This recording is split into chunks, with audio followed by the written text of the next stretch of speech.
Fréquence Plus, partenaire de The Voice.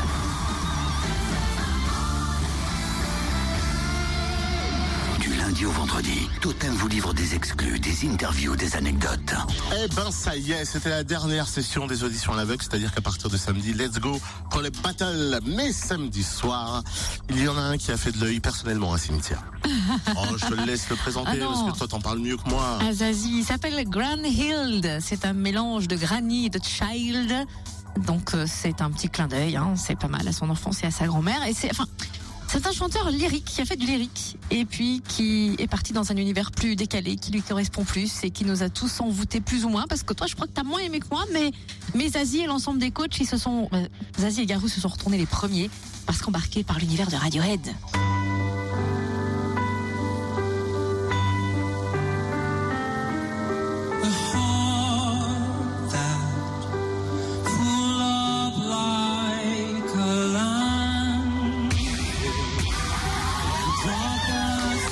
Ouais, il y a eu deux buzz très rapides, Garou et puis Zazie. Il a rejoint la team Mika. The Voice, c'est pour lui l'occasion d'ailleurs de tourner définitivement à la page du lyrique et de dévoiler son univers pop au grand public. Et sachez qu'il est passé par la Bourgogne-Franche-Comté dans son parcours musical. Il nous donne déjà sa réaction et après pourquoi il connaît Macron. C'est un sentiment incroyable parce que je m'y attendais vraiment pas et le retour était encore plus inattendu, je crois. Donc je suis très excité là, de la suite. J'ai hésité entre Mika et Garou.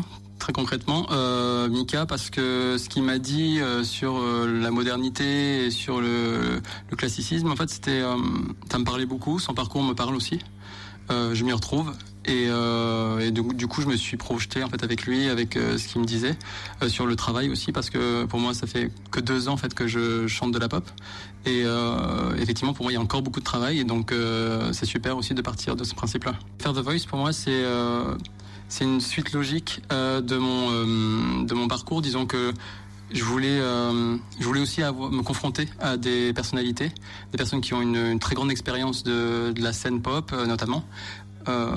Et puis pourquoi pas aussi avoir d'autres opportunités parce que The Voice c'est une superbe vitrine pour pouvoir évoluer dans ce milieu-là. Donc j'en ai conscience et j'espère que ça fonctionnera.